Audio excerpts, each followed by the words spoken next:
श्री राम, जो राम को लाए हैं हम उनको लाएंगे, जो राम को लाए हैं हम उनको लाएंगे. ഇയാളുടെ പേര് കനയ്യ മിത്തൽ. ഹരിയാനയിലെ BJPയുടെ ഇപ്പോഴത്തെ അവസ്ഥ എന്താണെന്ന് സൂചിപ്പിക്കുന്നതാണ് ഇയാളുടെ മനംമാറ്റം. ഹരിയാനയിൽ BJP പൊട്ടിത്തകർന്നുകൊണ്ടിരിക്കുകയാണ് എന്ന് അക്ഷരാർത്ഥത്തിൽ തന്നെ പറയാം. BJPയുടെ അസ്തിത്വം തന്നെ ഇല്ലാതാകുന്ന അവസ്ഥയാണ് അവിടെ കണ്ടുകൊണ്ടിരിക്കുന്നത്.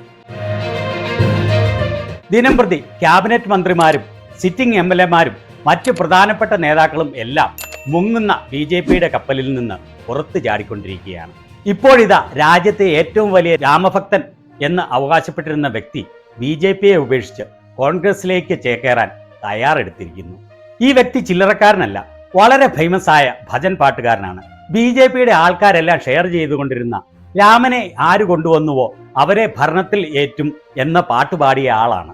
മോദിയുടെയും യോഗിയുടെയും മറ്റ് BJP നേതാക്കളുടെയും വളരെയേറെ തെരഞ്ഞെടുപ്പ് പ്രചാരണ യോഗങ്ങളിൽ പങ്കെടുത്തിട്ടുള്ള ആളാണ് ഇദ്ദേഹം. ചുരുക്കി പറഞ്ഞാൽ അന്ധഭക്തരുടെ ദൈവം എന്ന് വിളിക്കാവുന്ന ആൾ. അയാൾക്കും മനംമാറ്റമുണ്ടായി എന്ന് പറഞ്ഞാൽ BJPയുടെ അവസ്ഥ എന്താണെന്ന് ഊഹിക്കാവുന്നേ ഉള്ളൂ. റോക്കി മിത്തലിനെ പോലെ വളരെയേറെ കാലം BJPയിലും മോദി ഭക്തിയിലും അന്ധനായിരുന്നയാൾ. അദ്ദേഹത്തിന്റെ വാക്കുകൾ കേട്ടുകൊള്ളൂ. आज सुबह हमारे एक मित्र का फोन आया, मैंने उनसे मन की बात कही कि मैं हो सकता है कांग्रेस ज्वाइन करूं.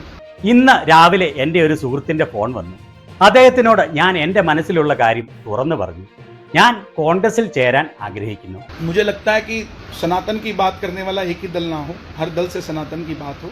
കാരണം എനിക്ക് മനസ്സിലാവുന്നത് സനാതന ധർമ്മത്തിന്റെ കാര്യം പരിഗണിക്കുന്നത് ഒരു രാഷ്ട്രീയ പാർട്ടി മാത്രമല്ല, എല്ലാ പാർട്ടികളും സനാതന ധർമ്മത്തിൽ വിശ്വസിക്കുന്നവരാണ്.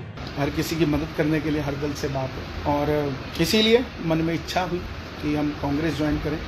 മറ്റുള്ളവരെ സഹായിക്കുന്നതിൽ എല്ലാവരും വിശ്വസിക്കുന്നു. അതിനാൽ മനസ്സിലുള്ള ആഗ്രഹമാണ് എനിക്ക് കോൺഗ്രസിൽ ചേരണമെന്നുള്ളത്.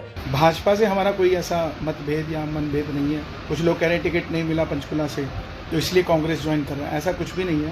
मैंने कभी नहीं कहा कि भाजपा को वोट दो. हमने यही कहा कि जो राम मंदिर के लिए काम करे, जो सनातन के लिए काम करे, उसका साथ दो. BJPയോട് എനിക്ക് വിരോധം ഒന്നുമില്ല. ചില ആളുകൾ പറയുന്നത് പഞ്ചകുളയിൽ ടിക്കറ്റ് കിട്ടാത്തതുകൊണ്ടാണ് ഞാൻ പാർട്ടി മാറുന്നത് എന്നാണ്.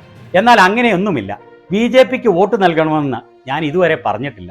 ഞാൻ പറഞ്ഞത് രാമക്ഷേത്രത്തിന് വേണ്ടി പ്രവർത്തിക്കുന്നവർക്ക്, സനാതന ധർമ്മത്തിന് വേണ്ടി പ്രവർത്തിക്കുന്നവർക്ക് വോട്ട് ചെയ്യാനാണ്. और मैं तो कभी भाजपा में मूल रूप से था भी नहीं. हाँ, ऊपर से मुझे बुलाया जाता था कि आप आइए हमारे यहाँ, जो राम को लाए हैं वो भजन गाइए, और वो भजन भी आप सुनेंगे तो उसमें कहीं भाजपा का नाम नहीं. ഞാൻ ഒരിക്കലും BJPയിൽ ചേർന്നിട്ടില്ല. മുകളിൽ നിന്നുള്ള നേതാക്കൾ എന്നോട് പറഞ്ഞു, താങ്കൾ വന്ന് രാമനെ കൊണ്ടുവന്നവരെ ഭരണത്തിൽ കൊണ്ടുവരുമെന്ന പാട്ട് പാടാൻ. അതിനാലാണ് BJPയുടെ തെരഞ്ഞെടുപ്പ് പ്രചാരണങ്ങളിൽ ഞാൻ പോയത്. അതിൽ BJPയുടെ കാര്യം പറയുന്നു പോലുമില്ല. അങ്ങനെ വലിയ രാമഭക്തർ പോലും മോദിയെയും BJPയെയും ഉപേക്ഷിച്ച് രക്ഷപ്പെട്ടോടുന്ന മനോഹരമായ കാഴ്ചയാണ് രാജ്യത്ത് നടന്നുകൊണ്ടിരിക്കുന്നത്. മോദി എന്ന പേര് തന്നെ രാജ്യത്ത് നിന്ന് അപ്രത്യക്ഷമാകാൻ അധിക നാളുകൾ വേണ്ടിവരില്ല എന്ന സ്ഥിതിയിലാണ് കാര്യങ്ങൾ മുന്നോട്ട് പോകുന്നത്. രാഹുലിലാണ് രാജ്യത്തിന്റെ പ്രതീക്ഷ എന്ന സത്യം വൈകിയാണെങ്കിലും ഭൂരിഭാഗം ജനങ്ങളും മനസ്സിലാക്കിയിരിക്കുന്നു.